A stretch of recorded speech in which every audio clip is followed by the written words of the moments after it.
네, 안녕하세요. 전 서울에서 방금 내려온 신현철이라고 하고요. 경제진흥통상원을 통해서 만나뵙게 돼서 되게 반갑고요. 일단은 교재를 받았는데 지금 교재를 수령 안 하신 분들이 한 4분 정도 계시더라고요. 그래서 일단은 읽어보셨으리라 생각하고 여기에 주된 내용보다는 요거를 읽었을 때 미처 파악하지 못한 부분에 대해서도 제가 많이 거론해 드릴 테니까요. 그리고 이거를 쭉 제가 혼자서 나열해서 읽어 드리는 거는 그게 큰 의미가 없는 것 같아서 중간중간에라도 채팅창을 제가 지금 열어놨어요. 그러니까는 업종마다 지금 중복되는 것들이 없고 다 다양하게 있기 때문에 관심이 간다거나 저한테 질문이 있으시면은 채팅창에다가 간략하게 남겨주시면 그거에 대해서 한 방에 뒤로 몰아서 질의응답을 받는 것보다는 중간중간에 제가 질의를 바로바로 순간적으로 말씀을 드릴게요. 소리가 좀 작다고 하시네요. 제가 목소리를 크게 하겠습니다. 네.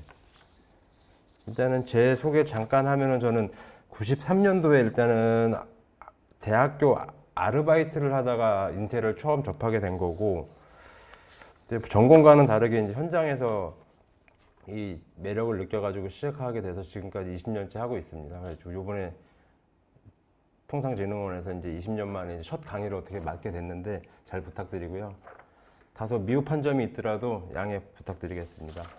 일단은 코로나 때문에 모든 사람들이 지금 창업 자체를 되게 주저하시는 분들도 계시고, 제가 공사했던 현장에 계시는 분들도 되려 이제 중단을 하시고 철거에 대한 요청이 되게 많이 들어오는 시점이기는 해요.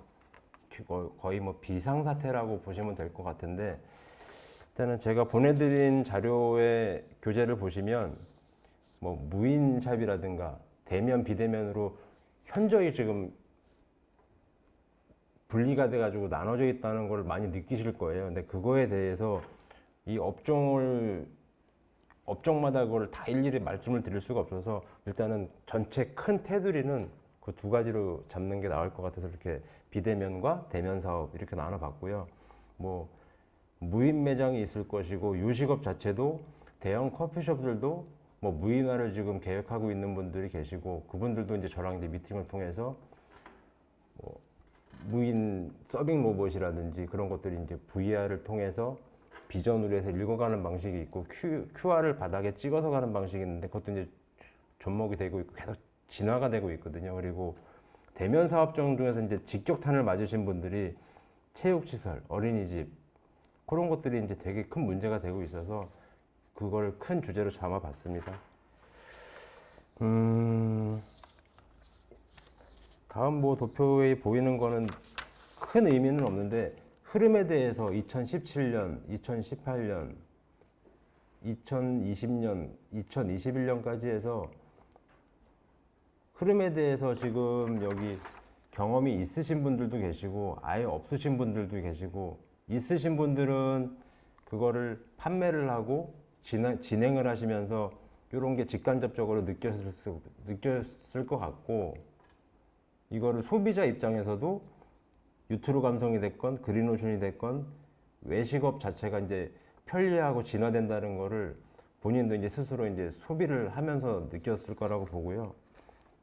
그 다음에 보시면 요거는 이제 커피숍을 이제 첫 번째 사례로 들었는데, 일단은 커피 소비 자체가 뭐 일주일에 한 잔에서 세 잔으로 늘어나고 있는 추세가 되는 것도 있고, 30대 부분이 뭐 90% 이상씩 증폭이 되는 거는 뭐 수도권을 비롯해서 지방 도시까지 계속 늘어나고 있는 추세고,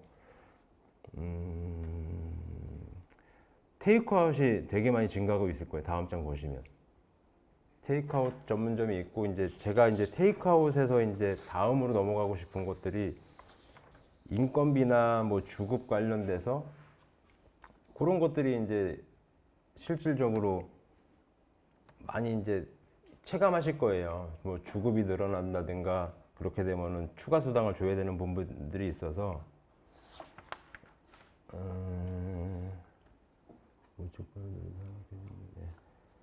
일단은 커피숍 자체가 1인 커피숍도 많이 생겨나고 있고, 프랜차이즈 자체도 일단 뭐 3년 정도 했다가 다시 빠져서 개인 업장으로 바뀌는 커피숍도 많고, 그리고 데이터 같은 거 지금 화면에 올라온 거를 보시면 테이크아웃 자체가 증가는 하는데 횟수 방문 횟수 감소 자체가 이제 분산이 되는 거거든요. 어떤 특정 지역의 뭐 가로수길이라든지 그런데 이제 특정 핫플레이스가 생긴다기보다 이제 찾아가는 서비스에 이제 사람들이 열광을 하고 심지어 교외 쪽으로도 많이 빠지게 되고, 금요일 이후에는 무조건 캠핑을 갔다가 즐길 수 있는 먹거리, 볼거리들을 찾아서 이제 되게 그분들도 이제 소비욕 자체가 많이 바뀌고 있는 성향을 많이 느끼실 거예요. 다음 거 보시면 이제 뭐 이거는 뭐 큰 의미는 없는 건데, 데이터를 보시고 본인이 직접 움직이고 사 먹어도 보고 차려도 봤던 거에 대한 데이터가 이 통계적으로 나와 있는 걸 한번 참고를 하시라는 거죠. 여기 중복되는 뭐 무인 아이스크림이라든지 뭐 쇼핑몰 중복되는 거에 봤을 때는 요거를 가지고 분석을 하고, 이 데이터뿐만 아니라 유튜브를 통해서 SNS를 통해서 좋아요 개수만 봐도 그 흐름이 파악이 되실 거예요. 메모를 해보시면.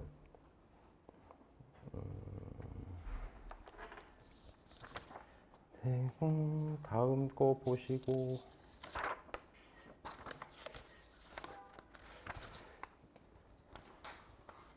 지금 이거 제가 다루는 법을 잘 몰라서, 이게 대표적으로 이제 뭐 서울 경기 쪽에서 이제 대형화 커피숍에 대한 라인 블록을 한번 소개해 드린 거고요.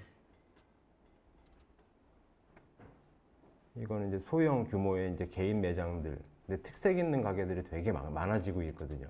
그러니까는 제가 불과 한 10년 전만 해도 이런 사진 한 장을 얻기 위해서는 교보 문고를 가고 영풍 문고를 가고 10만 원 이상짜리 책을 사기엔 너무 부담스러워서 몰래 카메라를 찍어서 자료를 모으던 시대는 이제 끝이 났고, 뭐 예를 들어서 핀터레스트나 그런 것들에 대해서 검색만 하면은 연관돼서 AI가 자석처럼 땡겨주는 자료들이 많이 나오기 때문에 충분히 찾아보실 수 있으실 거예요, 사진 자체를. 근데 사진만 본다고 난 이게 이뻐 저게 이뻐 해서 그걸 조합했을 때, 제가 이제 인테리어 업을 하고 있고 이거를 창업을 하시겠다고 하는 분들의 소통되는 중간에 이제 교집합처럼 걸리는 부분이 항상 있는 게 뭐냐면, 이 아이도 이쁘고 이쪽 벽도 이쁘고 입구도 이쁘고 모든 걸 원하시는데, 창업을 하기 전에는 많이 보시는데 헷갈려하는 부분에 이제 시점이 꼭 도달하시거든요. 그때쯤에 이제는 비워내는 연습을 많이 하시다 보면은 본인이 하고자 하는 창업의 아이템, 뭐 심지어 뭐 문짝을 어떻게 들어가면 좋겠다, 뭐 철판을 쓴다, 나무 소재를 쓴다. 근데 제가 강력하게 말씀드리고 싶은 거는, 내가 무엇을 만들고 무엇을 팔고 누구한테 파는 거에 대한 거를 먼저 중점적으로 고민을 해본 다음에 그거에 걸맞는 컬러로 갈지 질감으로 갈지 그거를 저는 인테리어적으로 표현해 드리는 업을 하고 있는 거이기 때문에요. 다음 장 보시면 이제 요거는 약간 또 데이터적인 건데, 제가 뭐 계속 무인을 강조한다기보다 현실적으로 인건비 부분에 대해서 되게 힘들어들 하셔서, 뭐 대형마트 자체도 이제 무인샵으로 이제 24시간 편의점도 무점포로 되고 카드 결제를 하는 거를 많이 진화를 하고 있고, 전자동 시스템으로 해서 이제 뭐 분실률이 되게 높다는 얘기는 계속 들려가고 있어요. 근데 그래도 인건비 대비 24시간을 돌리는 업주 입장에서는 그게 더 낫다고 판단이 되고, 여기 보시면 이용 의사가 있다에 62가 나왔다는 거는 이게 2년 전까지만 해도 40%가 안 나왔었거든요, 데이터적으로는. 근데 여기서 이제 이거는 대기업의 문제인 거고, 일례로 여기에 하시겠다는 뭐 무인 아이스크림을 하시는 분들도 있는데, 저는 이거를 이분들이랑 개인과 대기업이 만나면 그렇게 쉽지는 않거든요, 싸움이. 그래서 여기서도 최근에 좀 더 고민을 해보시면 뭐 1,000만 원짜리부터 100만 원짜리부터 심지어는 1억이 넘어가는 제품들이 되게 많기 때문에 그런 거를 한번 더 고민을 하는 거에 대해서 찾아보시면 나을 것 같아요. 그리고 무인점을 이제 하시게 될 때는 최소 임금 대비 시스템적인 구축 비용에 대해서 한번 산수를 한번 해보셔야 될 거예요. 굳이 이게 맨 처음에 매출이 높지가 않은데 과비용의 머신들이 들어와가지고 그걸 자리를 차지하고 있는 것 자체가 아직은 40대 이후에는 생소하기 때문에 많이 선호하지를 않으세요. 그리고 약간은 초등학교 지역 그리고 시장통 그런 데서 훨씬 더 잘 먹히는 아이템이긴 하고요. 그리고 다음 거는 그냥 바로 넘어갈게요. 똑같은 얘기고 세탁방도 마찬가지 얘기라서 수량은 계속 늘고 있어요. 매장 수는 계속 늘고 있어요. 그러니까 이게 좀 특이한 건데 커피 매장을 제가 최근에 나우커피랑 전주 지역의 나우커피랑 그리고 청주 지역의 뭐죠 그 핑거커피라는 무인 커피숍을 제가 직접 공사를 하면서 느꼈던 건 뭐냐면 커피 아이스 아메리카노나 그냥 따뜻한 아메리카노를 마시면 맛은 그렇게 크게 차이를 못 느끼겠더라고요. 제가 마셔봐도. 근데 라떼부터 이제 카페 라떼를 마실 때부터 이제 맛이 살짝 차이가 나는 거예요. 첫 모금을 딱 마시면 어떤 느낌이냐면 1,700원, 2,300원에 이런 거는 괜찮다라고 느껴지지만 그 안에서 이제 분말이 휘산이 되다가 깔아앉으면 커피 믹스 맛이 나는 거예요. 근데 그런 거에서 이제 좀 더 자문을 구해보고 그 담당자분들이나 음식 개발하시는 분을 찾아보니까 분말의 차이라고 그러는 거가 좀 있다고 그러더라고요. 밀도의 차이인 거죠. 분말 밀도에. 그런 것도 이제 커피숍을 하시던 무인샵을 하시던 식당에서도 뭐 조그마한 자판기 커피 머신을 놓게 하더라도 분말에 대한 걸 한번 공부를 해보시면 될 것 같아요. 근데 이건 인테리어적인 거라기보다 그런 사례들이 올라오고 그에 따라서 인테리어 컨셉도 바뀌고 자재도 바뀌고 그런 거에 대해서 지금 계속 고민을 하고 있고 현장에서 만들어 놓은 거에 대해서 다시 또 리뉴얼 작업을 하는 시점에 있기 때문에 말씀을 드리는 거고요. 그리고 아래 사진 보시면은 되게 잘 만들었어요. 요거는 보면은 요건 대기업에서 자판기를 만들고 고기 홍성에 있는 분들이 고기를 재가지고 여기다가 1인분 단위로 해서 포장을 해서 집어넣어 놓고 3일 단위로 교체를 하더라고요. 소진이 안 된 고기에 대해서는. 여기에 다음 시스템으로 집어넣어야 될 게 이제 밀키트라고 많이 아실 거예요. 바로 즉석해서 끓여 먹기 직전까지 포장을 해주는 그런 것도 이제 거기 밑박스라는 이 브랜드에서 지금 다음 걸로 개발을 하고 있는데 저도 이 자판기를 보면서 자판기 하나만으로도 인테리어가 끝나지 않았나. 공간만 차지하는 큰 뭐 인형방에서 똑같은 걸 계속 세워놓는 게 아니라 딱 세 가지 아이템으로 빨로파, 주황 이런 식으로 딱 갔더라고요. 그리고 이건 뒤에 또 나오니까 또 중복해서 말씀드리고요.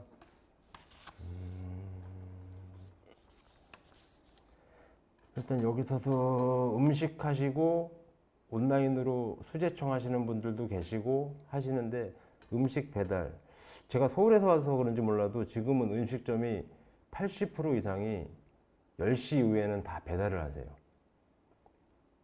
사장님이 남건 알바를 쓰던 해서 매출의 절반 이상이 배달에서 매출이 나기 때문에 그래서 성동구 쪽이랑 그리고 마장동 쪽 그리고 강남역 쪽에는 이제 우죽순처럼 너무 많이 포화가 돼가지고 경쟁이 되게 치열한 상태고요. 지금 사진에 보시는 게 공유주방이에요. 공유주방을 만들어 놓고 예전에는 그냥 사장님들이 10시에 퇴근하고 그걸 전전세를 놓으시는 분들도 계셨는데 그게 이제 증가하다 보니까 창업하시는 분들이 모여가지고 식기사나 포장지를 사거나 싱크대를 사거나 이게 과비용이 들잖아요. 오븐을 한다든가 그걸 한 군데다 다 몰아넣고 아주 빡빡하게 타이트하게 잡아놨어요. 시간대별로 뭐 내가 한 칸을 쓴다, 오븐을 쓴다. 그거에 대해서 세팅을 해서 해드렸던 사진을 들려드린 건데 우연찮게 또 경향신문에 이게 나와가지고 한번 발췌를 해서 사진을 올려드린 건데 여기서 벌어지는 게 되게 웃긴 게 뭐냐면 똑같은 음식을 하는 게 아니라 다 틀린 종목이긴 하지만 중복되는 자재들이 있잖아요. 그래서 냉장고도 두 개가 아니라 하나로도 줄일 수도 있는 거고, 덕트 자체도 혼자서 할 때는 그냥 함석 덕트밖에 쓸 수가 없는 비용인데, 사람이 3명, 4명, 5명 모여서 돈을 공유하다 보니까 스댄으로 접을 수 있는 거고, 불을 많이 쓰는 데는 저는 늘 스댄을 추천을 하긴 하는데, 이게 내부 인테리어도 해야 되고 외장 인테리어도 해야 되고 간판도 하다 보니까는, 주방장 출신 분들의 창업하시는 분들은 주방을 먼저 깔끔하게 공사하시는 걸 원하고, 주방장 출신이 아니신 분들은 주방은 그 다음 2단계로 내비두고 홀이나 룸이나 입구나 그런 데에 대해서 치중해서 많이 저한테 요청을 하시는데, 이 사진을 보시면 이거는 거의 호텔 정도 수준의 셋업이 된 거라고 보시면 돼요. 사진은 잘 안 나와 있겠지만 이 스댄판 자체가, 여기서 이제 마지막에 주방 업체를 만나실 때 주의하시고 꼭 집어서 말씀해 주셔야 되는 부분이 뭐냐면, 철판의 두께가 있잖아요. 1.7T가 있고 2.7T인데 이렇게 육안으로 봐서 손으로 톡톡 쳐서는 모르는데, 그거에 대해서는 꼭 체크를 하셔야지, 사용하다가 찌그러지거나 문콕처럼 꼭 찍히는 부분이 거기서 차이가 나거든요. 주방에서 일하시는 분들에게 되게 또 예민하시니까 그런 거를 사전에 꼭 메모를 해 놓으셨다가, 철판 두께는 꼭 확인하는 거를 체크를 해 놓으시고, 냉장고 같은 경우는 이제 직접 냉각 방식이 있고 송풍 방식이 있는데, 온도가 절대로 이게 순환이 안 되기 때문에 저는 강풍으로 들어가는 걸 많이들 사용하시는 걸 봐서, 그런 것도 이제 제가 제품을 어떤 거를 산다고 하셨을 때 전선 빼는 거나 전기 공사에 따라서 또 천차만별로 달라지거든요.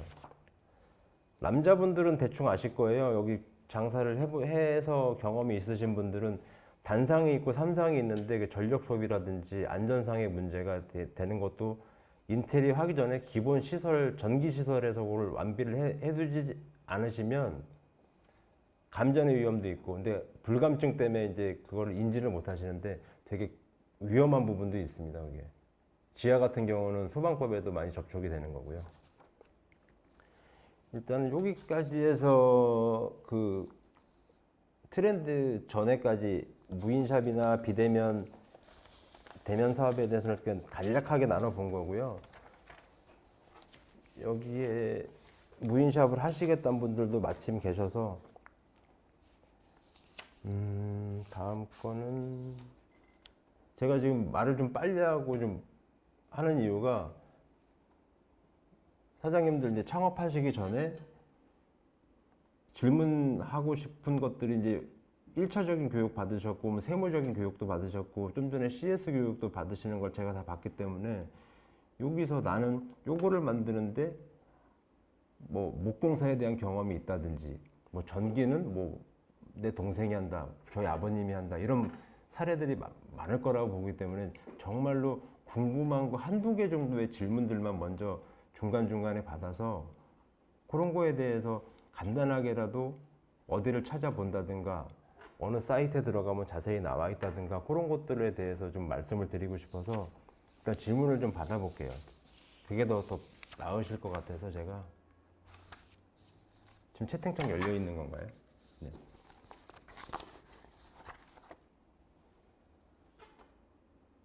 궁금한 게 없으시면 창업에 대한 열의가 없으시는 것 같은데.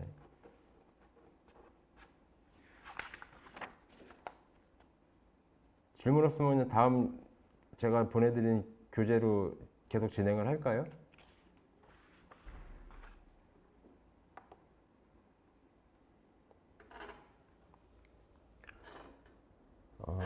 간판은 이제 이 다음 게 이제 이런 간판들인데, 돋보이는 간판 정혜정 씨면,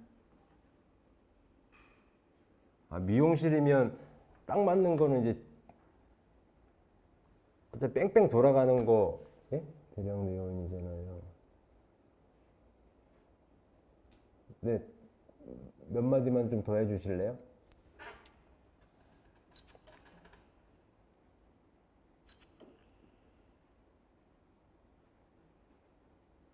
대략 내용이잖아요. 이걸 얘기하시는 건가요? 혹시 화면에 지금 보이는 거? 아니면 전체적인 요즘에 트렌드가 네온 사인을 많이 사용해서 뭐 밤이 깊어가는 걸까? 이런 문구에 대해서.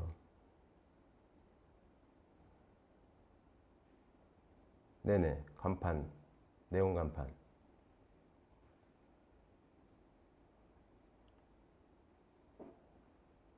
아, 허밍이라고 써 있는 사진 말씀하시는 건가요?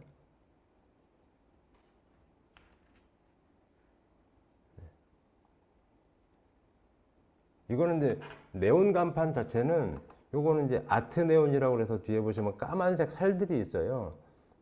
거기다가 뭐 메인 간판은 어떤 뭐 헤어샵이라든지 외장에 LED 잔넬이 됐건 스카시가 됐건 파나플렉스 소재가 됐건 비바람이 맞아도 괜찮을 만한 메인 간판은 있고, 네온 같은 경우에는 말 그대로 아트 네온이라고 표현하는 게 뭐냐면 안에서 2차적으로 제품이라든지 서비스에 대한 내용, 아니면은 뭐 사장님이나 원장님들의 감성적인 내용들을 많이들 사용하는 이유가 메인은 가지고 있고, 요거는 빛이 되게 밝기 때문에 소품 형태의 간판이자 이니셜을 전달하겠다는 사인물이라고 생각하시면 될 것 같아요.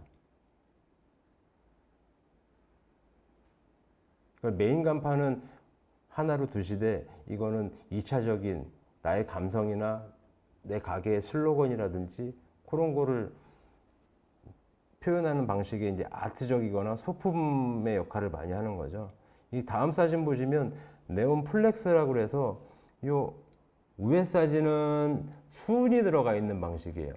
그래서 여기 뒤에 보시면은 까만색으로 한 12cm 정도 되는 게 있어요. 이제 요게 전력을 나눠주게 되고 다운시켜주는 트랜스인데, 요게 전기를 해서 수온을 발생을 시켜서 빛을 발광을 하는 건데, 얘는 깨지면은 수리가 안 돼요.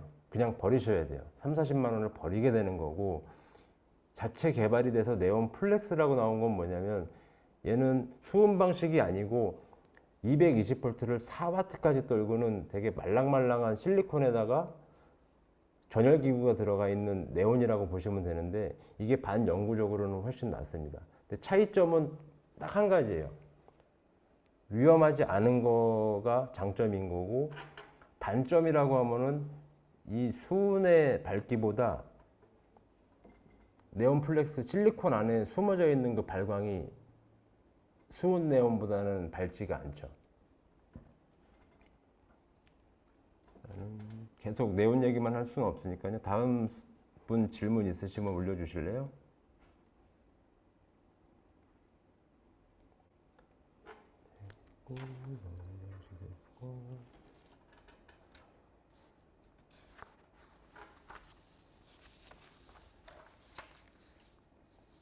간판 얘기를 계속 할까요? 제가 그냥?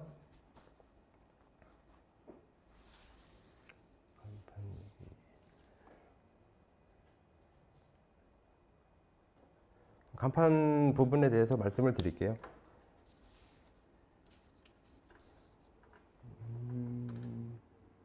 네, 알겠습니다.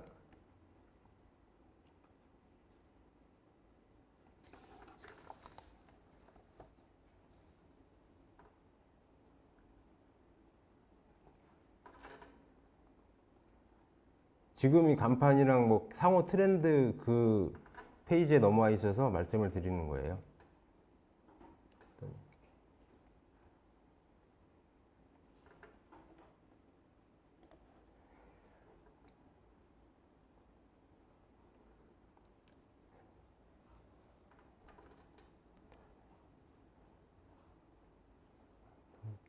간판 말고 다른 거를 할까요? 아니면 간판 쭉 읽어갈까요? 다른 분들도 많이 계시니까.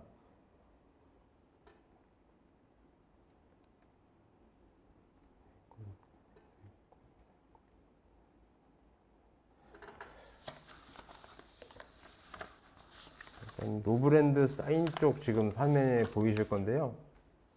요거는 대기업들이 이제 주로 사용하는 LED 잔넬, 그리고 개인 창업하시는 분들도 많이 사용을 하는데, 대기업과 개인업자의 차이는 이제 대량으로 뽑아내느냐, 소량으로 해서 낱개로 뽑아내느냐, 그 단가 차이 때문에 많이들 주저주저 하시는 간판 중에 하나고요. 이런 것도 되게 재미난 아이템이긴 한데, 자판기를 이용해서 간판을 만들고 심지어 출입문까지 만드는 이런 게 이제 간판 역할까지 하는 아이디어인 거죠. 이게.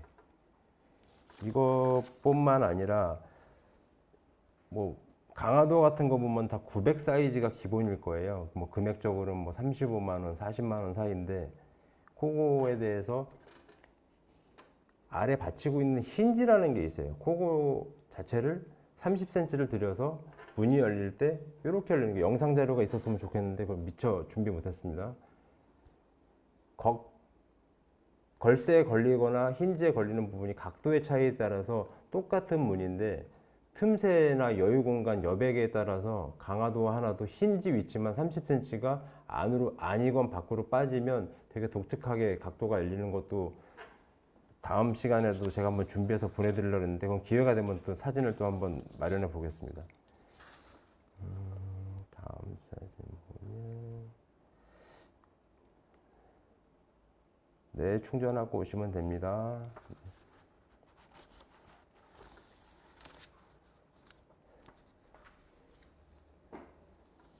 요거는 다음 사진을 보시면 독특한 아이디어라고 간판을 했는데, 아이디어라기보다 재밌는 거죠. 옷걸이가 걸려 있다든지 면티에 테두리를 스카시를 이용해서, 오래된 벽돌벽이란 말이에요. 오래된 벽돌벽인데 스카시를 이용해서 면티의 형상만 나타냈을 뿐인데, 멀리서 봤을 때 그냥 여기는 옷이 파는 데건 세탁소건 그런 느낌으로 나타낸 세탁소고요. 옆에는 이제 수선집인데 바늘이랑 단추를 오브제 형태로 만들어낸 거죠. 그러니까 이거는 간판 로고라기보다 바늘이랑 실만 봐도 2차적인 생각을 하게 만드는 간판인 거죠. 그러니까 업종들마다 물건을 파시는 게 있을 거고, 제작하시는 게 있을 거고, 유통을 하실 분들도 계시는데, 그거에 따라서 오브제를 만들어 보시는 것도 되게 재미있는 작업이 될 것 같아요. 제가 지금 중간중간에 좀 빨리 진행을 한 게, 질문이 혹시나 많으실 것 같아서, 교육이 다 되신 분들이고 가게를 다시 또 창업을 하시는 분들이라서 실질적으로 지금 아이디어나 구상은 다 서 계신 분들이 더 많을 거라고 생각을 합니다. 저는 지금.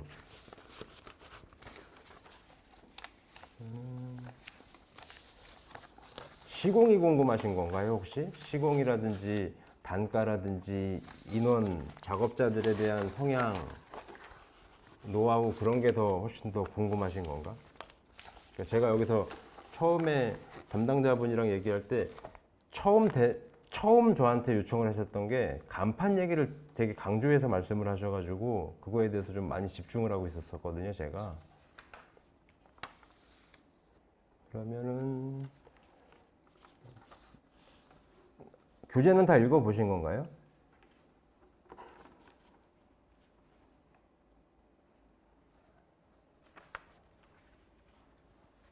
예, 재밌는 간판이긴 하죠.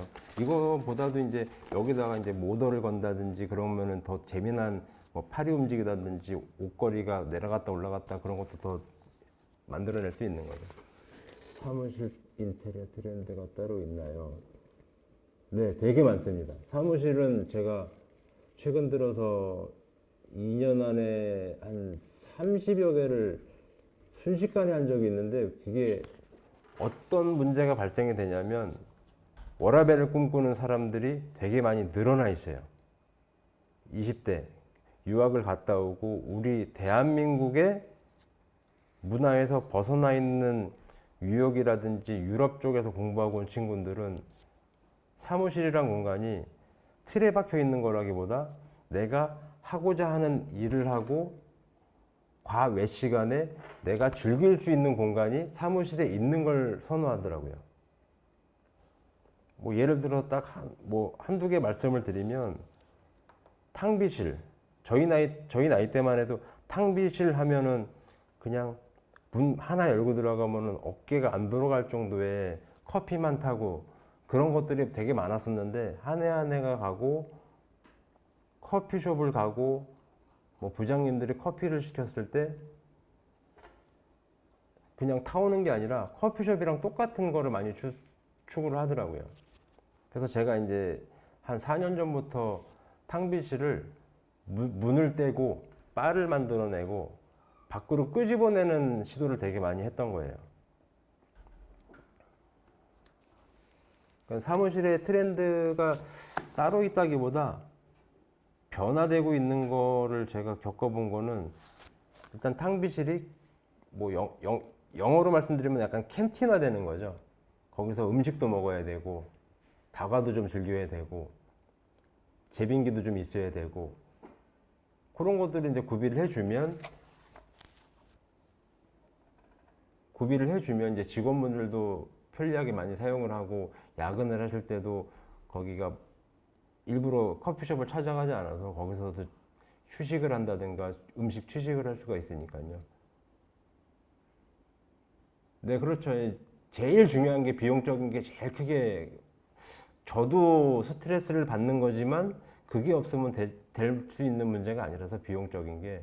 근데 비용이라는 거는 금액을 딱 정해놓고 하면은 가지고 갈 수 있는 것들이나 심지어 비용 때문에 놓치는 것들이 업주분들도 계시고 제가 디자인을 한 거에 대해서도 찾아올 수 없는 분들이 되게 많아요.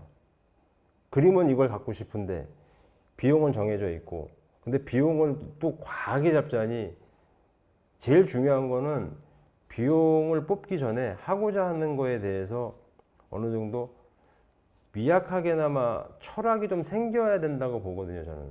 여기서 무얼 팔 거고 누구한테 이거를 팔 거에 대한 타겟이 잡히면 비용을 평수를 줄일 수가 있는 방법이 있고 권리에서 줄일 수 있는 방법이 있고 그건 이제 창업하기 이전에 인테리어 하기 이전에 고민을 하실 텐데 인테리어 비용으로 줄일 수 있는 거는 한마디 드리면 공부하시면 돼요.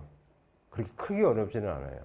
생소하신 거지 목수가 오고 전기가 오고 그분들은 일들은 저보다 훨씬 더 잘하죠. 30년, 40년 일을 했으니까. 근데 그거에 대해서 감각적인 내용을 거기다가 접목을 시키고 그분들과 소통을 하고 못을 왼쪽으로 박을지 오른쪽으로 박을지 그런 거에 대해서 저는 경험이 많은 것뿐이지 비용적인 거를 줄일 수 있는 방법은 공부를 좀 하셔야 돼요.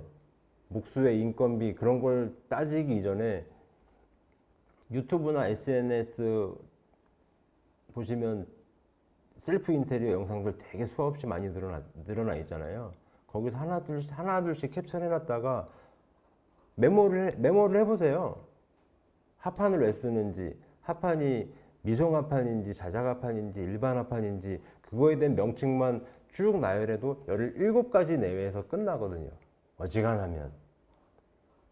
거기서 자재 단가에 대해서 먼저 파악을 하시고 실질적으로 현장에서 제대로 그 비용이 소진되고 있는지 그런 거를 파악하시는 게 전문가처럼 비용을 뭐 순식간에 통밥적으로 쭉 뽑을 수는 없겠지만 쭉 적어보세요. 그리고 제일 먼저 우선순위로 비용이 처리가 될 부분을 체킹을 하면서 철거를 해야 되는 부분인지 그 다음에 가설 작업이 있을 거고 목공이 있을 거고 전기가 있을 거고 전기선 자체가 너무 멀쩡한 거면 제대로 사용하는데 회로 분리하는 게 또 막히신단 말이에요. 회로 분리하는 거를 유튜브를 찾아보시건 아니면 전기 기술자분을 불러서 옆에서 데모들을 하면서 배워도 되는 거고 셀프를 하면 다 배워질 수 있는 거고 셀프를 저는 좀 추천을 하는 게 내 가게에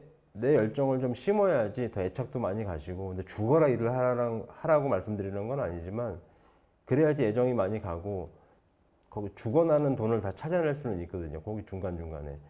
손 땡기는 건 아무나 할 수 있단 말이에요. 근데 그 비싼 뭐 20만 원, 30만 원 하루 일당이 되시는 분들이 그 단순 노동을 하게 놔둔다기보다 제가 그냥 직접 한번 하는 거죠. 그러면 20만 원, 30만 원, 10번이면 200만 원 아낄 수 있는 그런 것들 인건비적으로 줄일 수 있는 부분들은 그분들이랑 같이 소통을 해서 단순 노동을 할 수 있는 거, 힘쓰는 거는 제가 가지고 오면 옆에서 보는 게 다 공부거든요. 그렇게 비용적인 거는 풀어내시면 어느 정도 도움이 될 것 같습니다.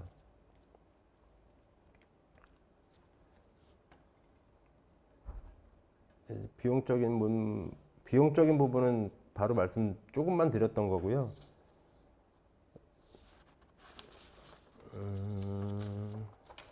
임대차 계약이나 뭐 세무적인 건 앞전 교육 시간에 다 배우신 것 같아서 요즘에 그 실제 건물주분들이 없는 분들이 많아서 그거는 꼭 체크하시는 걸 그건 절대 놓치시면 안 돼요. 이중계약 하시는 분들도 많고 나는 아니겠지가 아니라 저도 현장 들어갔다가 쫓겨난 적이 여러 번 있거든요. 동생분이 건물주인데 형이 와가지고 계약을 하고 계약금을 받고 사고가 나는 분도 있고 아무리 친동생이 됐건 부모가 됐건 그거는 꼭 임대차 계약서를 쓰시기 전에 등기부등본을 확인하셔야지. 저도 작업자들 다 데리고 들어가서 철수를 한 경험이 있기 때문에. 네, 알겠습니다.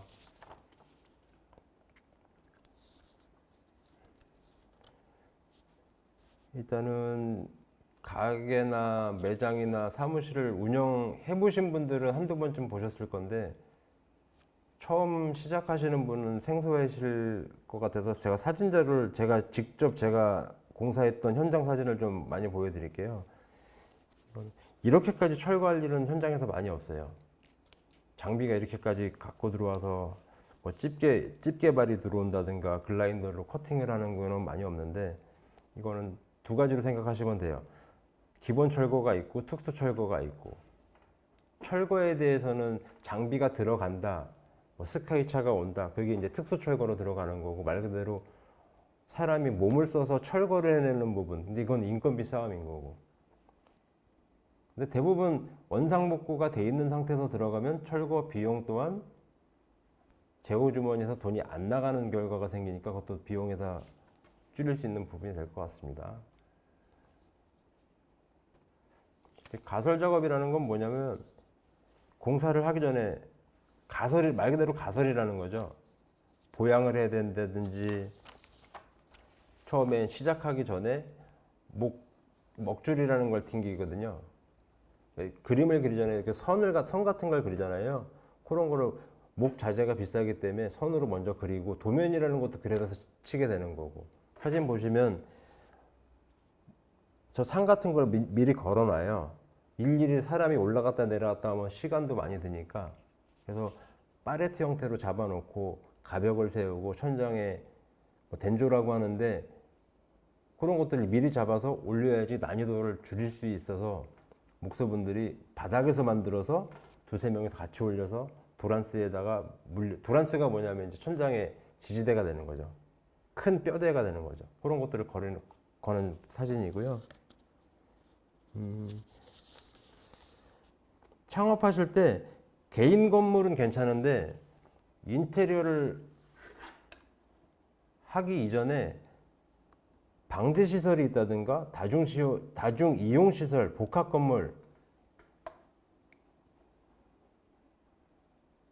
이거 해제가 뭐죠? 음서고 해제인가요? 음서고 해제 눌러요? 아니면 X 누르면 돼요?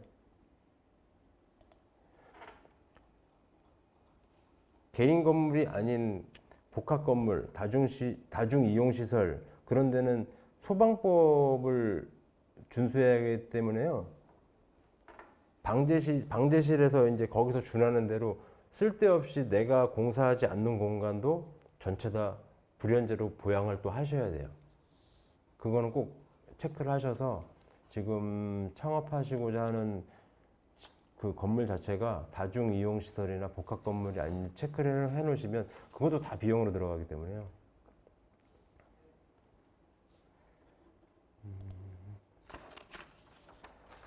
이제 여기를 되게 이제 설비 부분에 대해서 되게 복잡하게들 많이 생각하시는 거예요.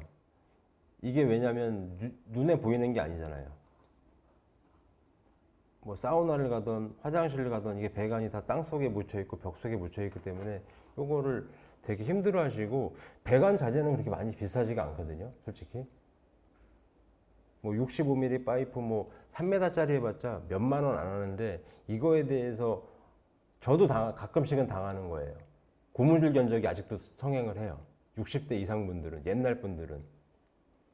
지금은 요 자재 자체가 65에서 100이 만나던, 100에서 150이 만나던, 중간에 엘보라든지 소재구들이 되게 다양하게 잘 나와 있는데, 옛날 방식으로 불을 달궈가지고 꼽고, 심지어 본드도 안 칠해놓고 전기 테이프를 감아놓은 것들을 발견을 하거든요, 제가 철거를 하다 보면.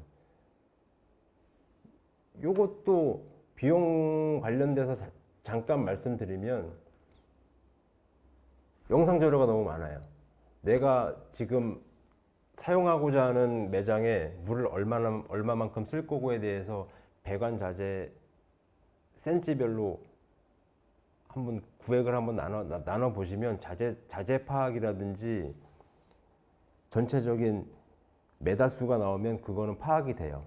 거기서 수도가 나갈 때와 물이 빠져야 될 하수 공간에 대해서 면적만 계산을 해보셔도 자재 파악은 되고, 그 다음에 이제 머리가 또 아픈 게, 조적을 쌓고 미장을 하고 방통을 치고 방수를 하고, 그런 것들이 되게 어렵게 생각하시는 거예요. 이게 왜 그런 거냐면, 되게 먼지도 많이 날리고, 특히 여성분들은 되게 힘들어 하시는 부분이죠. 벽돌 자체 모양만 봐도 그렇게 좋지가 않으니까요. 이게 다 가려지고 거기에 타일이 붙어야지 이뻐지는 건데, 이 사진 자체는 제가 압구정동에 한 일식집인데, 요 그나마 주방이 좀 큰 편이에요. 트렌치도 두 군데다 심었을 정도면. 근데 트렌치 같은 거 여기 사진 보시면 가운데 두 라인이 있을 거예요.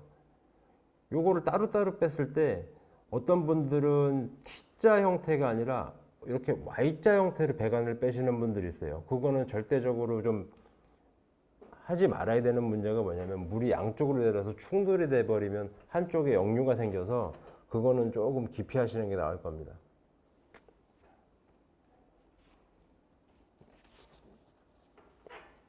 목공 기초를 보시면, 이제 아까 말씀드렸던 천장에 도란스를 걸고 상을 잡아서 여기 이제 천장에 스타코를 뿌린다든지 벽지를 바른다든지 페인팅을 한다든지, 그런 거에 대해서 미리 이제 뼈대 작업을 하는 거예요.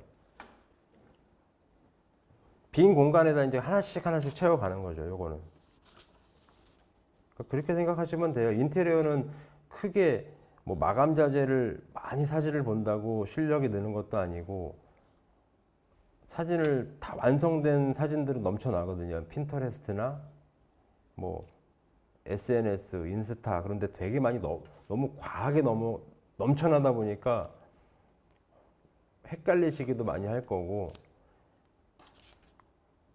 사람이 뼈가 있고 살이 있고 속옷을 입고 겉옷을 입고, 추울 때는 아우터를 입고, 어쩔 때는 이제 저처럼 이제 액세서리도 하고, 현장에다가 그걸 한다고 생각하시면 돼요. 본인이 원하는 스타일대로, 업종에 맞는 컨셉대로. 그런 거를 좀 많이 고민해 보시면 개념은 좀 잡히실 거예요. 그리고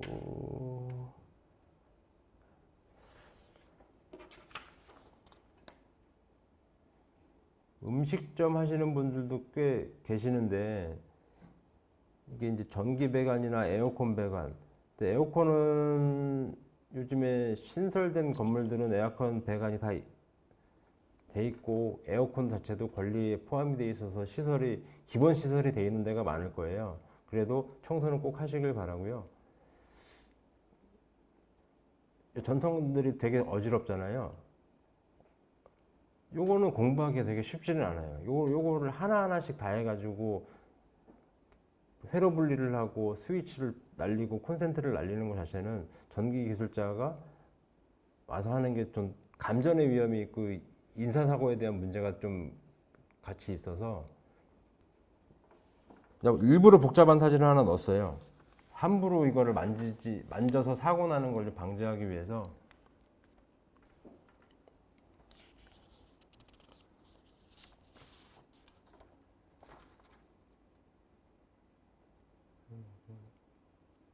전기는 그리고 목수가 들어오기 하루 이틀 전에 여기 보시면 가운데 보면 초록색 테이프 감겨 있는 게 CD관이라는 건데 그거를 미리미리 가고자 하는 동선까지 던져놓고 묶어놓고 목수랑 같이 해서 벽을 마감해서 이 전선들을 다 안 보이게 감싸는 건데, 주의해야 될 점은 이제 사장님들도 중간에 현장에 왔다 갔다 하시는 경우가 분명히 있을 거란 말이에요.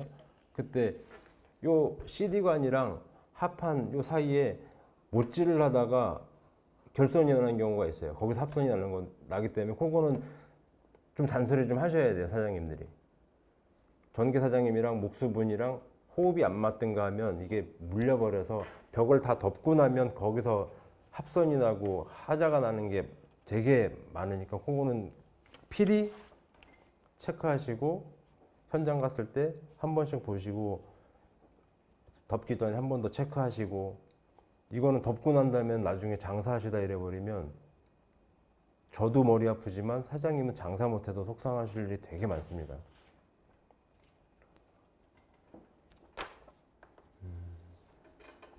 그리고 인테리어 마감이 있는데, 마감 작업은 말 그대로 사무실은 뭐 벽지를 쓰던, 꽃가게는 유리 소재 온실을 만들던 여러 가지 방식이 있는데요. 지금 사진에는 일식집이다 보니까 히노키목을 쓰고 위에다가 현승각을 걸고 오른쪽에 VIP 룸이라는 거에 조성을 해서 또 간유리를 넣고, 이런 것들이 일식집은 객단가가 높잖아요. 그러니까 내가 여기서 10만 원, 15만 원을 내고 밥을 먹는데 한 명당 그냥 어딜 가나 있는 대동벽지가 붙어 있어요. 내가 그러면 10만 원을 꺼내기가 싫은 거죠. 자작나무가 있고 히노키목이 있고 100만 원짜리 의자에 앉아가지고 식사를 하는 내가 10만 원을 내는 거는 충분히 수용이 되기 때문에 자재 자체도 좀 고단가의 거를 많이 선별을 해가지고 하는 거예요. 심지어 보시면 왼쪽 사진 보시면 천장에는 그냥 마루도 아니고 이 마루 중에서 하나도 겹칠 수가 없는 원목 마루를 사용해서 시공을 하는 거거든요. 그러니까 동네마다 소재가 틀려요. 3만 원짜리 참치집에는 이렇게 하면 과한 거고, 일반 한 명당 객단가가 뭐 10만 원, 15만 원이다 하면은 전체 좌석수를 한번 나눠보세요. 회전율을 보고.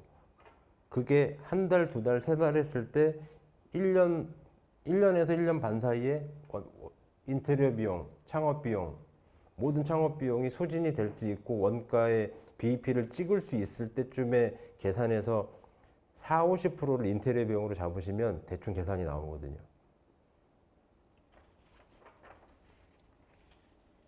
업종마다 컨셉이 다 틀리시기 때문에 마감 작업에 들어갈 자재들은 충분히 그 계산을 먼저 해보시고, 너무 이쁜 사진만 보게 되면은 눈높이만 높아지고 나중에 지치세요, 많이.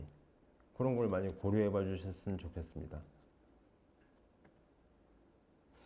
이제 도장 작업. 도장 작업은 이제 말 그대로 페인트 작업이에요.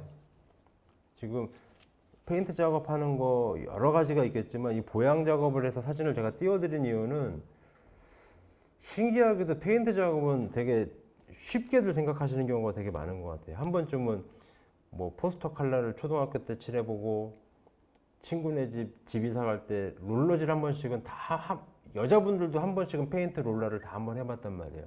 근데 그 전에 이 보양 작업 지금 요 비닐 감싼 것만 전문가들이 이틀이 걸린단 말이에요. 보양 작업을 1mm도 안 남게 보양을 다 하고 해야지, 마감재들을 일부는 묻혔고 진행되는 것들인데 거기 손상이 가게 되면 걔도 버려야 되고 페인트도 다시 칠해야 되고, 페인트 칠하기 전에 제일 중요하게 해야 될 게 보양 작업이에요. 보양 작업을 안 하고 잠깐 했다가 실수를 하면은 개도 버리고 마감재도 버리고 다른 시설도 버리고 바닥도 버리고, 보양은 철저하게 하셔야 된다고 보고요. 저기 오른쪽 사진 보시면 이제 이게 갈바판에다가 이제 바데를 잡는 건데, 일반인 분들이 이 바데하고 퍼티 작업이라고 하거든요. 핸디코트로 작업을 하는 건데, 실내외랑 실외용이 따로 있어요. 실내는 그냥 핸디코트를 쓰면 되는데, 오른쪽 철판 같은 경우에는 폴리바데라고 경화를 시키는 건데, 두 개를 했을 때 철판이 되는 게 있고 돌처럼 강화가 되는 거 있는 거를 좀 참고해서, 내구성 차이인 거죠. 안에는 비바람이 안 마시고 썬번이 없기 때문에 수성 계열의 퍼티를 써도 되는 건데, 오른쪽 사진 같은 경우에는 꼭 폴리바데를 사용해서 기초 작업을 해놓고, 지금 이게 점점점점 찍힌 거는 용접 자국을 다 지워내는 거예요. 근데 저게 칠을 해놓으면 한 달 있다가 까만 테가 다 올라와요. 그래서 일일이 다 잡아놔야 됩니다. 철제 작업이나 함석 작업, 갈바 작업을 할 때는 꼭 바데 작업을 꼭 철저하게 하셔야 될 것 같아요. 다음 사진은 타일 작업인데, 이거는 뭐 타일 자재는 많이 싸졌어요. 중국산도 많이 들어오고 대량화가 되면서 국내 것보다 중국 게 많이 들어왔고, 내구성은 한국 게 더 좋기는 한데, 주의해야 될 점은 딱 그건 거죠. 저도 상당히 머리가 아픈 부분인데, 조공 보조공 둘이서 끝났던 게 이제는 일을 소화하는 양은 절반인데 운반하는 사람까지 붙여줘야지만 타일쟁이들이 와가지고 공사를 하는데 현저히 줄어들었고, 서울 기준으로 했을 땐 과비용으로 해서 한 40만 원까지 줘야지 오신단 말이에요, 이분들은. 타일 작업 같은 경우에는 사장님들이 창업을 하실 때 타일보다는 물이 닿는 데가 아니면 굳이 타일을 선호하지 않습니다, 저는. 방수가 돼서 타일 컨셉이 아닌 이상은 타일을 사용 안 하시고, 목재나 페인팅이나, 그러니까 말씀을 드리는 게 비용 때문에 그래요. 비용이 너무 비싸니까 물을 사용하는 공간이 아닌 이상은 타일을 사용 안 하시는 걸 좀 추천드리려고 타일 사진을 작업했던 거 올려드린 거예요. 요거는 이제 1층 매장에만 접촉이 되는 건데, 외부 파사드 작업 사진 올려드린 거고요. 요건 이제 필요하시면 질문을 나중에 따로 한번 해주세요. 외부 작업을 어떻게 진행하고 비용 처리라든지 컨셉 잡는 거에 대해서는 궁금하신 분들이 계시면 그때 질문을 받겠습니다.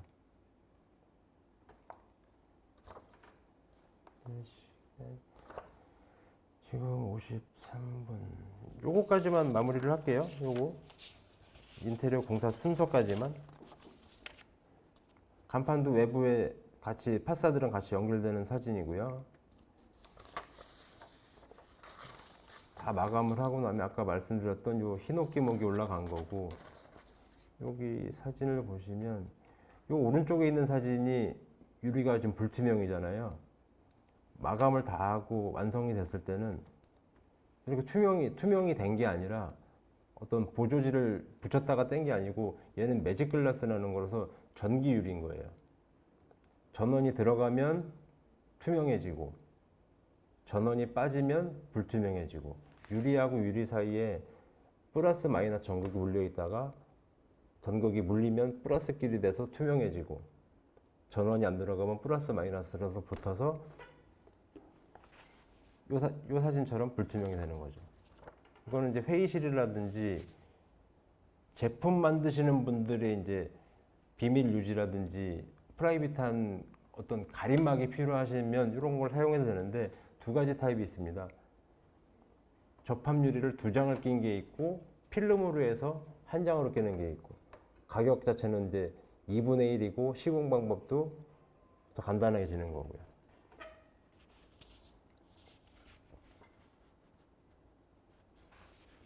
이제 외부 총 마감은 이제 이게 제일 난이도가 많은 작업 사진을 올려드린 게, 그냥 뭐 페인트 칠하고 간판 붙이고 그런 것보다 요거 같은 경우는 젓가락 모양을 형성한 건데 저거를 370개를 잘라서 붙이고 페인트 칠을 한 거예요. 그것도 금분으로.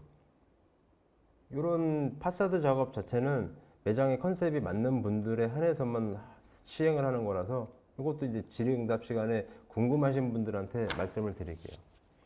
일단 1교시는 지금 1교시 수업 자체가 저도 이거를 많은 사람 앞에서 얘기해보고 자료를 보여드리고 하는 거는 좀 익숙한데 이게 카메라 하나만 앞에 딱 있고 앞에 엔지니어 봐주시는 분 두 분밖에 없어서 얘기를 하고 오가는 게 없다 보니까 저도 모르게 쭉 간 것 같아요. 일단은 제가 요 멘토링 교육하시는 분들 명단을 오늘 받았었는데 쉬는 틈에 잠깐 봤는데 유통하시는 분들 그리고 제조하시는 분들 그리고 나머지는 이제 제일 많이 분포되어 있는 분들이 서비스 계열인데 그러면 창고가 필요하실 거고 사무실이 필요하실 거고 나머지 분들은 이제 서비스 쪽은 뭐 수제청, 샌드위치, 카페, 그리고 비누 공방, 그리고 광고 기획 이런 사무실이 됐건 업장이 됐건 요거에 대해서 좀 이따가 질의 시간에 사무실 관련된 부분을 한 파트 그리고 영업 공간, 영업장이 필요하신 분들 한 파트 그리고 혹시나 해서 창고 관련돼서 창고 시설이라든지 뭐 인테리어적인 부분에 대해서 세 번째로 해서 이 세 파트를 나눠서 사무실을 첫 번째, 두 번째는 영업 공간, 세 번째는 창고나 뭐 사무실 이런 조인되어 있는 것들에 대해서 세 파트로 나눠서 질의응답을 받으면 같이 공유하시는 데도 나중에 도움이 될 것 같아서 이거는 조금 있다가 이렇게 질의를 받을 때 채팅이 되게 핸드폰으로 해서 느리다는 걸 좀 전에 얘기를 들었어요. 그래가지고 좀 제가 좀 기다리겠습니다. 그럼 미리 좀 메모를 해두셨다가 궁금하신 거를 올려주시면 바로 대답을 해드리도록 하겠고요.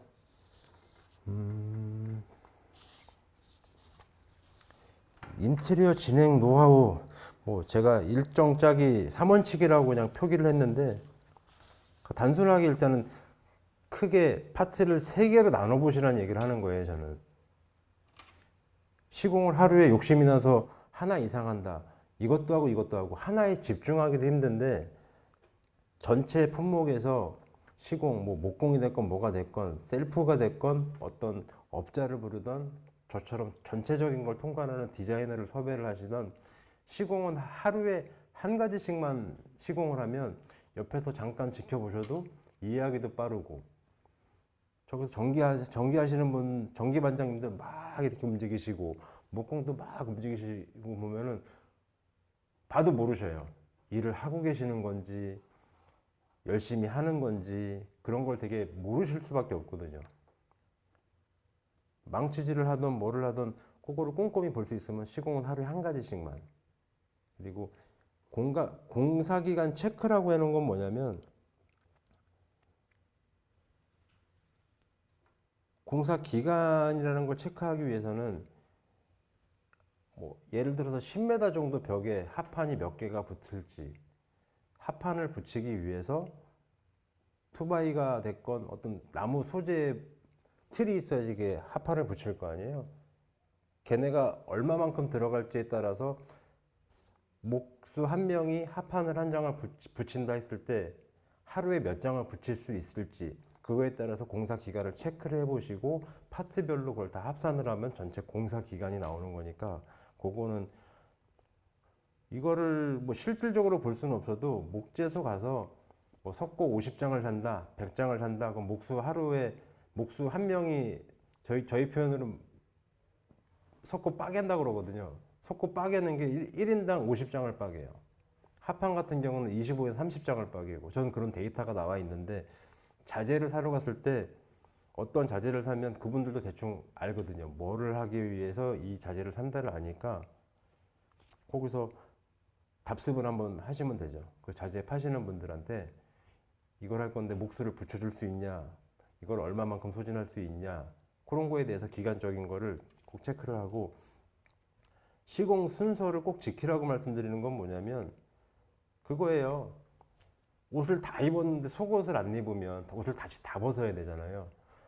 기간적으로도 손해고, 시간을 다 소비하는 것 때문에 다시 재갈아입어야 되는 시간이 소진되는 게, 현장에서는 하루 이틀이 되면 다 거꾸로 되돌아오다 보면 이제 그게 이제 기간적인 하자가 금전적인 손실로 바로 이제 데미지가 오는 거라서, 비전문가 분들이라서 경험이 있더라도 저보다는 전문가가 아닐 거라고 보기 때문에, 시공 순서는 다음 장에 보시면 간략하게나마 좀 적어놓은 것들이 있어요.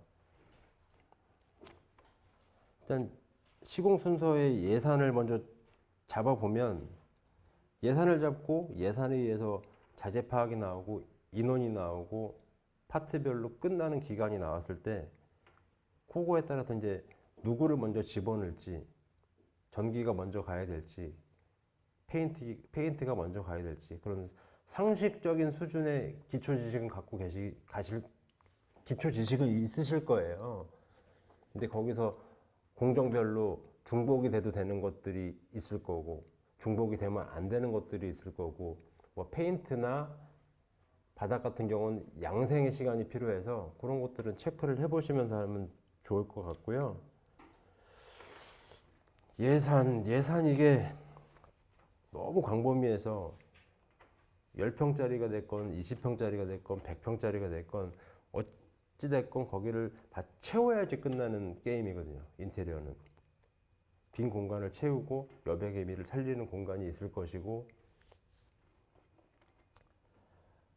예산을 짜기 전에 아까도 계속 첫 시간에도 말씀드렸다시피 컨셉이 일단 잡혀야 돼요.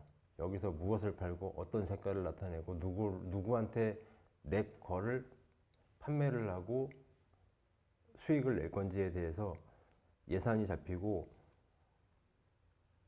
그리고 그거에 따라서 이제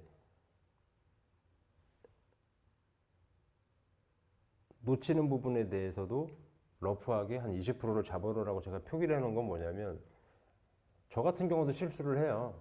도면을 그리고 현장에 가서 먹줄을 튕기고 줄자를 당겨서 아무리 체크를 해도 로스 나는 부분들도 있고, 또 사람이 하는 일이다 보니까 심지어 다치는 경우도 있고, 그게 다 손실이거든요. 그래서 20% 정도는 추가 정도 예산을 확정을 해놓고, 필요해서 쓰는 걸로 소진이 될 수도 있고, 하다 보니까 좀 더 욕심이 나서 쓰는 부분도 있고, 심지어 이거는 해보니까 굳이 돈을 소비하지 않아야겠다 해서 추가금이 더, 여유분이 더 많이 확립해 놓으시는 게, 사람 하는 일이다 보니까 안전사고에 대해서도 위험을 해두셔야 되고, 저는 공사하시는 분들에서 사후산재에 대해서 일일 사후산재도 분명히 있어요. 그런 것도 다 체크를 해 놓으시면 몇만 원 아끼려다가 몇백만 원, 몇천만 원 나가는 문제가 나한테는 안 생길 거라는 보장은 없어요.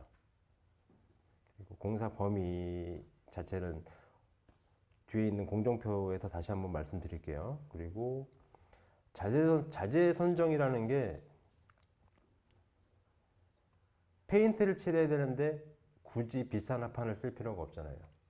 일반 합판이 됐건 그냥 MDF가 됐건, 페인트 칠을 할 때는 MDF가 하는 게 맞고, 결이 민자로 깨끗하게 나와 있는 거고, 벽지를 바른다든가 그 위에 다른 소재의 엔드 마감이 들어가는 거면 결이 고운 MDF라기보다 그냥 일반 합판을 해서 또 더블로 덮어지는 부분이기 때문에 일반 합판을 사용하셔도 되는데, 여기서 단 주의하셔야 될 게 뭐냐면, 합판 중에 이제 중국산 합판이 아직도 많이 섞여 들어와요. 근데 옆에 합판 날에 보면 인도네시아, 말레이시아 이렇게 써 있는데, 아무것도 안 써 있는 거는 좀 의심을 해보셔야 돼요. 그게 왜 그런 거냐면, 합판이 벽에 심어지고 어떤 마감재가 덮어지고 한 후에는 뜯어내면 그때는 하자고, 영업이 개시된 후에는 뜯어낼 수가 없는 상황인데 냄새가 안 빠지는 거예요. 그 피제로원이라는 거 사용하지 않는 이상은 모든 합판에는 냄새가 납니다. 그 포름알데히드라고 해서 유해물질이라는 거 많이 이제 뉴스 같은 데 접해보셔서 아실 건데, 그런 것들이 몸에는 되게 안 좋고, 그거는 꼭 체크를 하시면서 자재 선정하실 때 합한 부분에 대해서는 중국산 자재에 도장이 안 찍힌 거는 좀 체킹을 하고, 목수분들이 다 체킹을 하긴 하는데 합판 들어왔을 때 뭐 몇천 장 들어오는 거 아니잖아요. 현장 가셨을 때 이렇게 생겨 도장 찍히지 않는 것들은 체크를 해서 선별해 내시는 게 좋으실 것 같아요. 그러니까 자재 선정 부분에 대해서는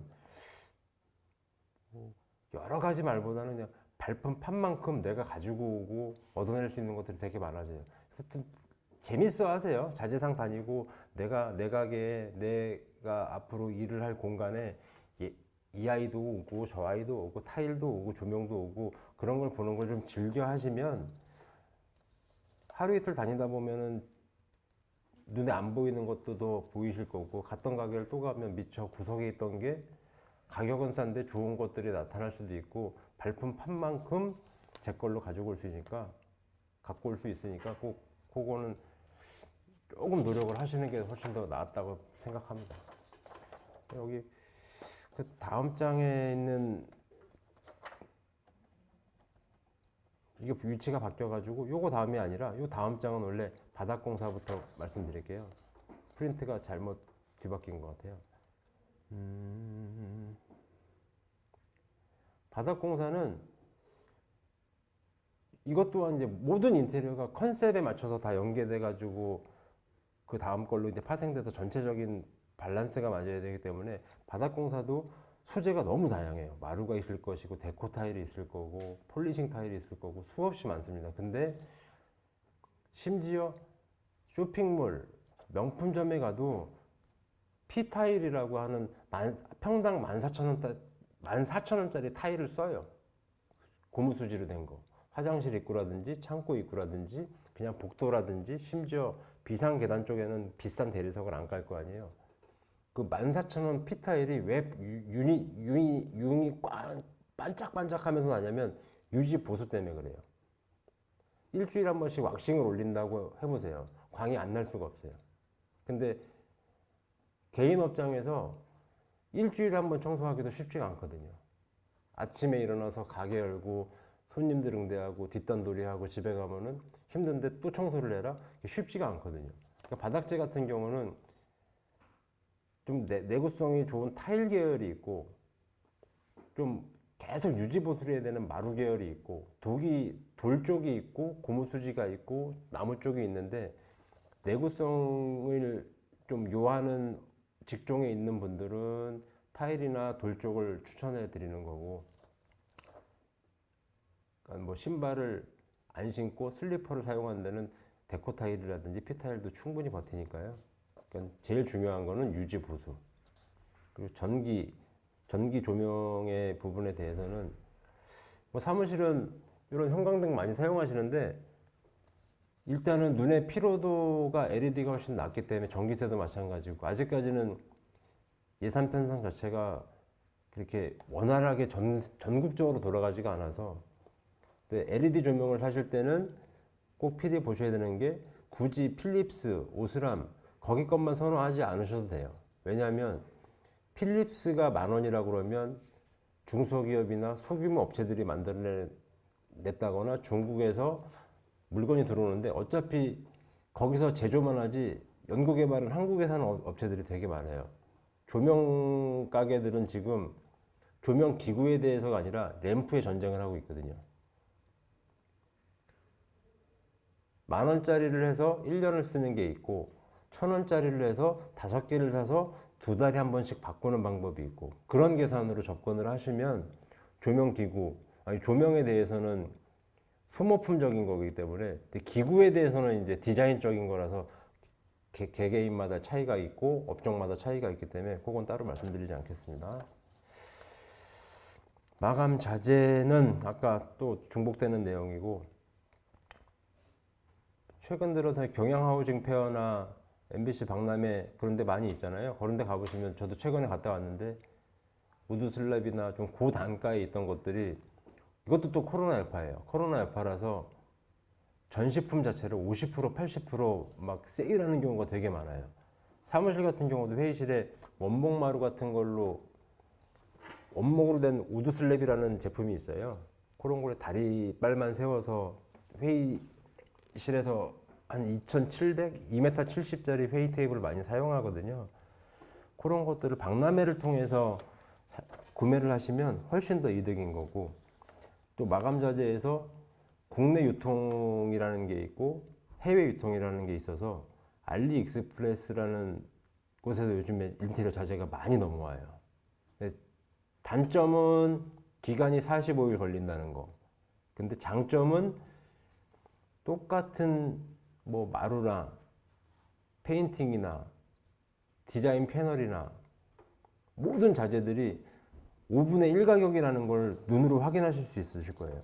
한글로 쳐도 자동 번역이 되니까 한번 검색을 해보시면, 지금 창업 준비하시면서 기간이 좀 있다 하시는 분들은 들어가서 의자라든지 조명이라든지 소모품적인 거, 국내보다 더 많이 글로벌로 날리는 중국 회사이기 때문에 거기서 45일 전에 미리 결정할 수 있는 마감재들은 여기서 사시면 5분의 1 가격이라서 그걸 사놨다가 저 같은 디자이너나 그런 거 사전에 얘기를 하세요. 난 지금 이런 거 미리미리 준비해놨다. 난 이쪽 벽이나 입구라든지 의자라든지 미리 구매해놨던 거를 여기다가 사용하고 싶다라고 얘기를 하면, 그거를 미리 보면 저도 디자인을 할 때 그거를 생각을 해서 거기다 집어넣거든요.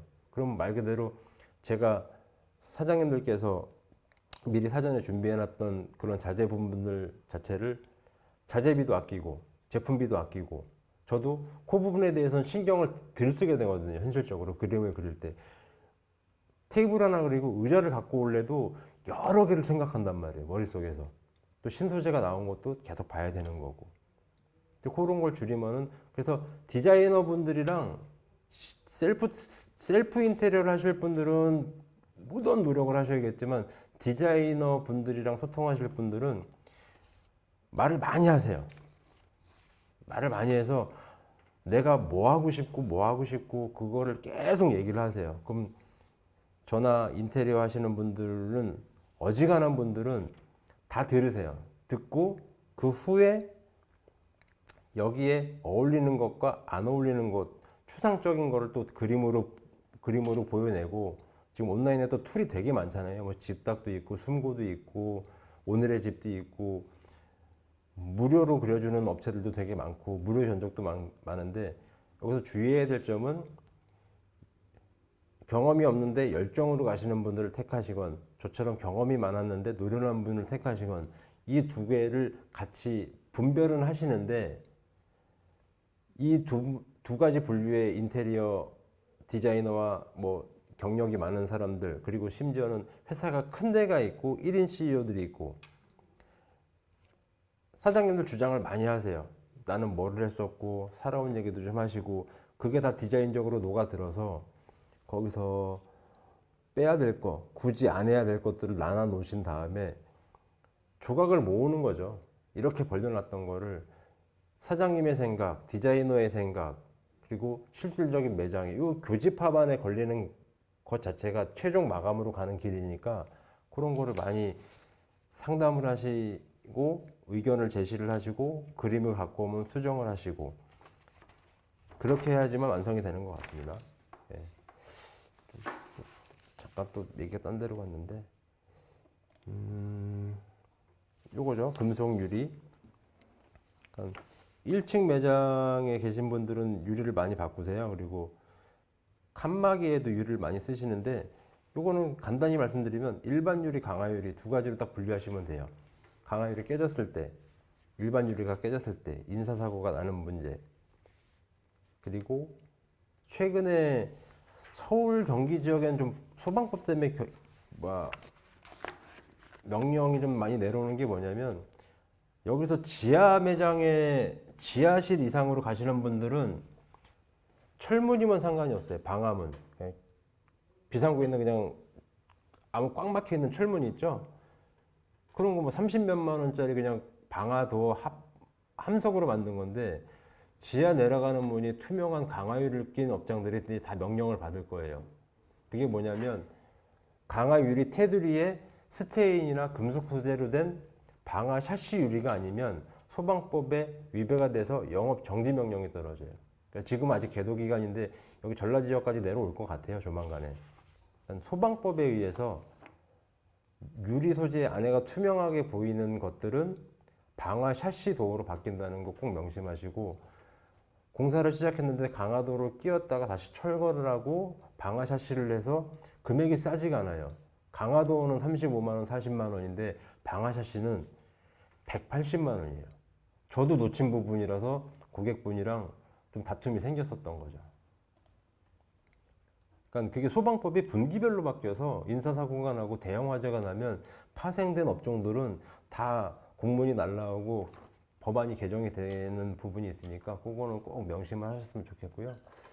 간판은 아까 초점했는데 아까 간판은 뭐 이렇게 인기가 없네요. 어떻게? 초구하는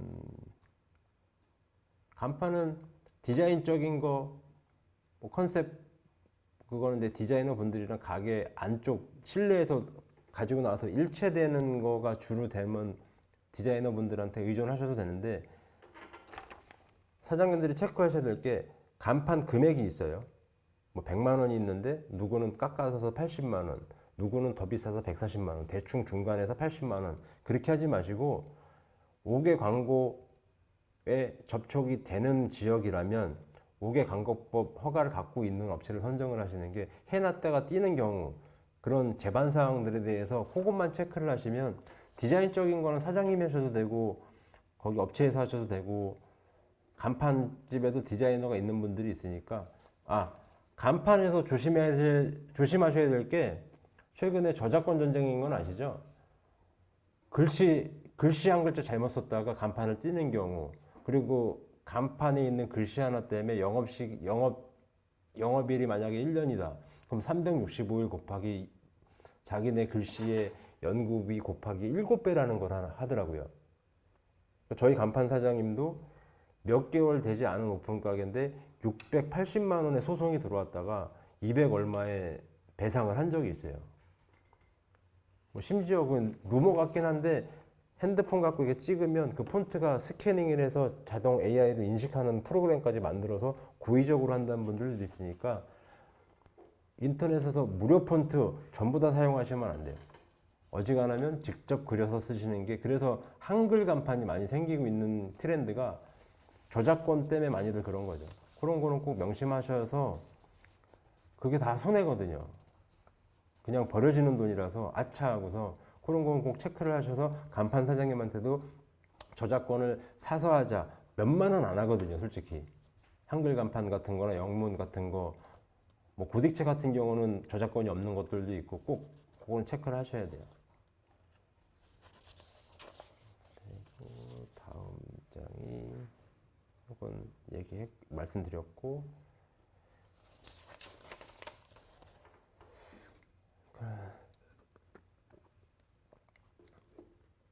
카페 이름 선정, 카페 종류. 그러니까 이건 카페로 특정화를 시켜서 서비스 하시는 분들한테는 조금 이해가 좀 쉬우실 거예요.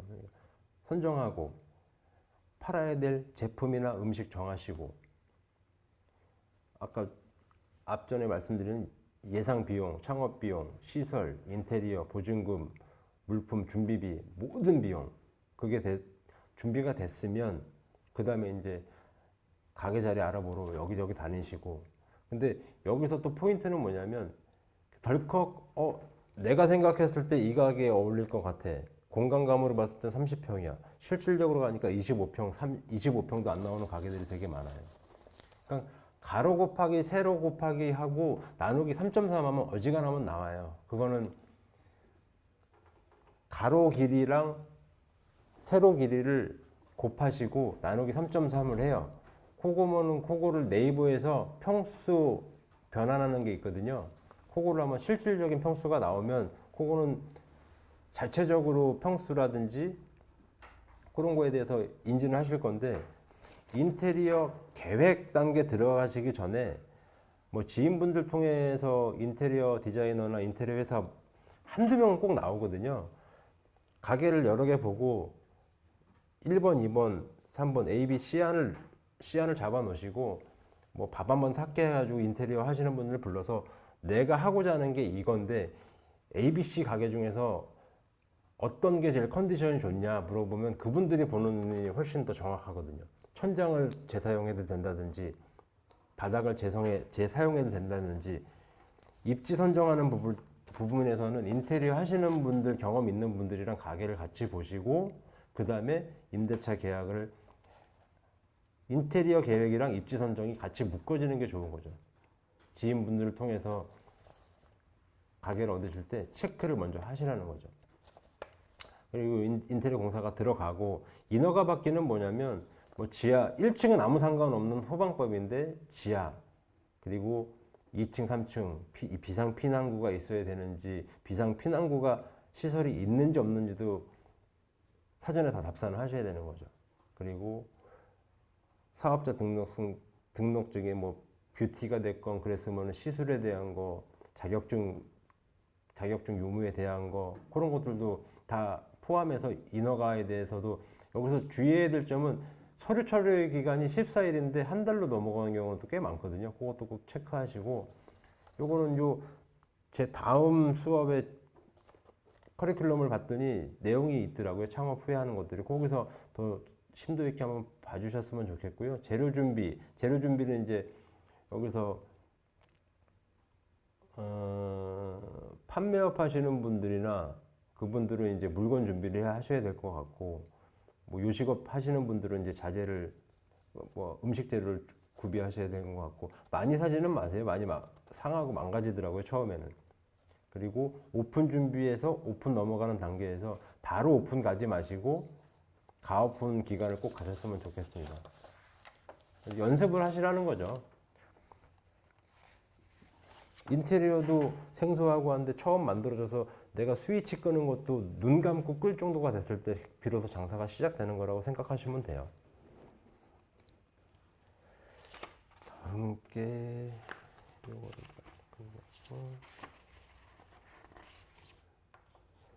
이제 주의사항 말씀드릴 건데 뭐 주의사항이 뭐 제가 말씀드린다고 해서 되는 게 아니라 아니다 싶으면 망설여지는 게 다 주의사항이라고 보시면 돼요. 인테리어 하실 때는. 왜냐하면 어떻게 될지 모르는 거니까. 사람이 하는 일이 있을 거고 뭐 제대로 된 인테리어 하시는 분들이 있을 거고 말 그대로 돈을 남기기 위해서 벽 속에 숨겨지는 전기선을 뭐 전선관을 안 꽂고 하시는 뭐 비윤리적인 분들도 계실 거고 주의사항은 계속 찾아가서 보고 체킹하고 근데 가가지고 내가 돈 냈으니까 너는 내 일을 해 그런다기보다 그냥 고맙습니다 내 거 만들어 주셔서 그렇게 하면은 현장에 가셨을 때 디자이너가 됐건 인테리어 업체 뭐 실장이 됐건 거기서 일하시는 분들이 그래도 클라이언트인데 뭐라고 그러지는 않거든요. 근데 갔을 때 인간적으로 내 거 만들어서 고맙습니다 라고 하면 좀 더 페인트 칠을 해도 못을 하나 박아도 꼼꼼하게 한다는 거죠. 그러니까 창업 비용 뭐 요거는 계속 중복되는 내용이에요. 제가 말씀드리고 싶은 거는 가전제품은 절대 중고를 쓰지 마시고 가구 같은 경우는 요즘에 당근마켓 유행하잖아요. 폐업하는 가게가 죄송한 말씀이지만 너무 넘쳐나요. 섣불리 시작했다가 폐업하는 가게들 가보면 가구가 그냥 거의 새 거예요. 그런 것들을 뭐 10분의 1 가격 말만 잘하면 그냥 가져가 뭐 운송비가 없어서 폐기를 못해 이런 분들에서 가구 같은 경우는 소모품이기 때문에 이런 거는 굳이 새 거 사지 마시고 중고 마켓을 이용해서 사는 걸 추천드립니다. 그리고 입지 선정 아까 여기서 또 중복되는 요 파트별로 서브 타이틀은 중복되는 내용들이 많아요. 왜냐하면 이걸 제가 자료를 준비하다 보니까 하고 싶은 얘기는 되게 많은데 방대하게 널려있는 직업군에 따라서 계속 중복해서 쓰는 거예요. 여기서 또 빠뜨린 내용 중에 하나가 뭐냐면 입지 선정을 하실 때 서울은 지금 주차 전쟁이라서 주차장 있는 건물이 권리금도 높고 사람들도 많고, 그리고 경기권은 저도 이제 현장을 여러 군데 다니다 보니까 경기권은 주차장이 막 1000평인데 가게는 30평밖에 안 돼요. 근데 단 주변에 볼거리가 너무 많은 거죠. 그런 것들도 이쪽 지역에서도 제가 아까 일찍 내려와서 어딜 갔었죠? 커피숍? 응? 얘기해 줘 봐봐. 아, 그날이 온도라는 데를 갔다가 택시가 안 잡혀가지고 콜택시를 타고 여기 왔는데, 제가 좀 아까 점심시간에 좀 일찍 내려왔거든요. 거기도 갔는데 서울보다 훨씬 더 볼륨도 크고 가게가. 근데 택시 기사분이 여기 택시 안 잡힐 건데 해서 콜택시를 타고 왔습니다 아까. 근데 거기도 가보시면 서울에는 지금 주말만 되면 경기도 파주, 남양주 쪽으로 여기 내는 월세에 10배, 20배의 대지를 갖고 시작하니까 30평짜리로 가게를 만들어서 늘려가더라고요. 창고도 마찬가지고. 그런 것도 입지 선정이라는 게 이제는 어디 상권이 돼 있는 데 들어가서 바로 오픈하자마자 돈을 버는 데가 있고, 아, 나는 여기서 이 메인통으로 해서 하나씩 늘어났던 거는 뭐 점쟁이는 아니지만 그런 거를 착안해서 천천히 가실 건지에 따라서, 그러니까 똑같은 월세나 똑같은 비용의 토지 비용이라면 작게 해서 매일 순환되는 돈을 버시는 곳에 인테리어를 하실 건지, 아니면 멀리 가서 좀 러프하게 장기적으로 하실 건지, 그런 것까지 고려해서 입지 선정을 하시는 게 좋을 것 같아요. 그리고 뭐 말 그대로 인테리어는 뭐 프랜차이즈에다가 하는 경우는 귀찮은 거 싫고 경험도 없고, 창업을 했는데 음식 경험도 없고, 뭐 판매를 쇼핑몰을 해야 되는데 옷 만드는 거 제작부터 해서 단계가 많은 것도 이제 공부해서 창업하기엔 겁이 나고, 그래서 프랜차이즈라는 업체에 대해서 이미 수많은 사람, 수많은 매장에 답습을 해온 매장을 가서 보면은 그대로 따라하면 쉽잖아요. 요거 놓고 팔아서 남으면 내 돈. 그게 이제 프랜차이즈인 거고. 근데 비용은 과하게 들어가는 거죠. 근데 최근에는 이제 커피숍들이나 요식업들이 이제 경쟁들이 심하다 보니까 인테리어를 매뉴얼만 지키면 클라이언트나 업주분이 직접 공사하는 경우가 많으니까, 그런 거는 한번 똑같이 따라해 보세요.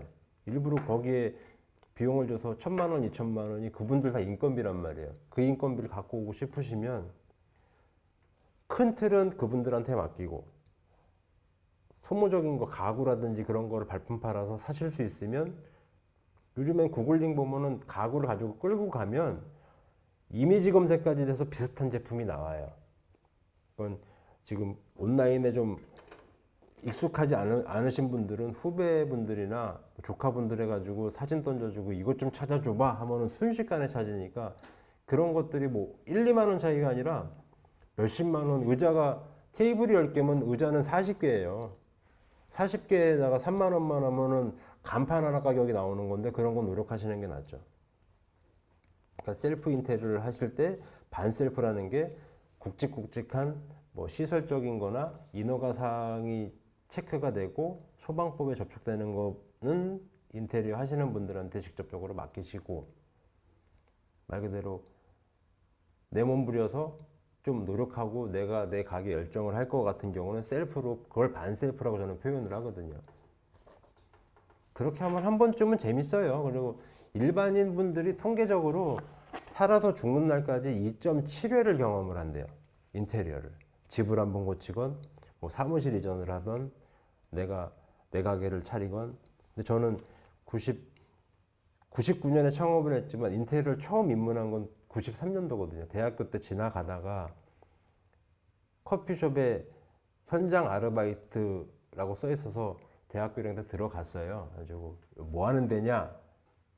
잔심부름하면 된다. 그렇게 해서 시작을 93년도에 해서 중간중간 틈나는 대로 되게 재밌어서 시작을 한 거예요. 그래서 군대 갔다 와서 본격적으로 밑바닥부터 하겠다는 열정을 갖고 청계천에 소품 가게랑 인테리어를 하시는 형님이랑 동네 선배 형님을 찾아가서 그때부터 이제 동업을 해서 창업을 한 게 지금까지 쭉 오는 거고요. 잠깐 제 얘기 했습니다. 창업. 창업 비용. 네, 오픈 준비. 네. 오픈 준비는 뭐 이건 열정으로 하셔야죠. 작동이 잘 되는지. 새 차도 차를 운전을 10년 하셨어도 신차가 나온 거 뭐 전기차 샀을 때 버튼이 다 틀릴 거고 프레이판도 새 거면은 길이 안 났을 거고 그럴 건 무조건 해보셔야 돼요. 그리고 그런 게 세팅이 다 됐을 때 첫 손님을 받기 전에 가오픈 상태를 한번 두시라고 말씀을 드린 게 피드백을 한번 받아보시라는 거죠. 미처 놓치고 간 것까지 철저하게. 완벽주의까지는 아니어도 요즘에 입맛 까다롭거든요. 인테리어 하나까지도 사진을 다 찍어가요. 음식 맛없어도 핸드폰으로 인스타 전용 카페들이 생겨나잖아요. 저도 40대긴 하지만 저도 솔직히 이해는 못해요. 저 맛없는 거를 왜 사진 찍으려고 임원대까지 와서 같은 커피 3,000원짜리를 여기서 5,000원을 먹을까? 뒷벽이 이쁘거든요.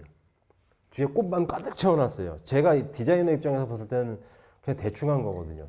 사진만 잘 나오면 되는 거예요. 남자친구는 반대편에서 찍어주고 있고 포토월만 만들어주는 거죠. 지방 곳곳에도 있어요. 포토존 유명한 카페들이 있단 말이에요. 가서 보면은 똑같은 커피인데 입장료가 있고 사용료가 있고 그런 것도 창업하시는 분들한테. 근데 저는 트렌드라서 그런데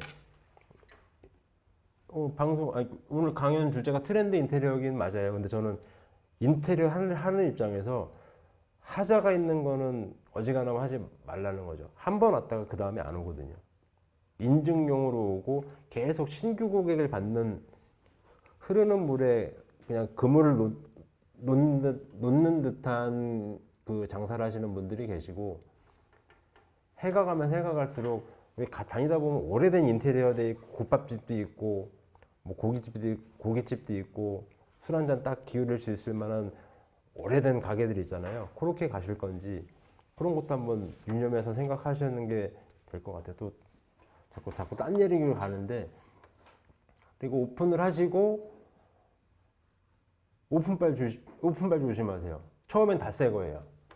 조명도 새거, 벽도 새거, 벽지도 새거, 바닥재도 새거, 의자도 새거, 스푼도 새거, 테이블도 새 거란 말이에요. 다 좋죠.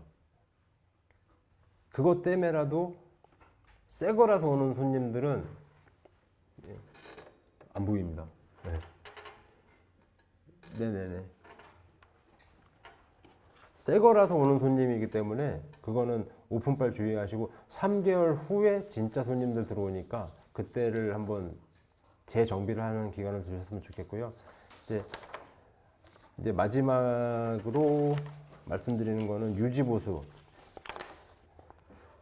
제가 올해 48인데 저보다 형님도 계시고 누님도 계시고 동생분들도 계실 것 같은데 장난스럽게 말 한마디 할게요.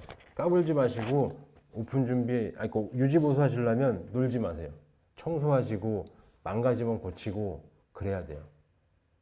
다 만들었는데 다 새 거예요. 한 달 지났는데 흠집가 있는데 걸레를 한번 밀면 되는데 그걸 안 해서 낙후된 가게를 만들지 말았었으면 하는 제 인테리어. 저도 작품을 만들어 놓은 거거든요. 흠집가 있으면 되게 기분이 안 좋아요. 저는 가서 닦는데 그 가게에서 돈을 버는 사장님들이 이걸 안 닦는다? 그거는 되게 이율배반적인 장사를 하고 있는 게 아니라는 생각이 듭니다. 농담처럼 말씀드린 건데 실제로 그래요. 유지를 안 하시면 그게 유지가 안 되죠. 오늘 제 이야기는 여기까지가, 준비했던 내용은 뭐 부족했지만 여기까지 다고요. 네, 고맙습니다. 네. 다음에 또 기회 되면 뵐게요.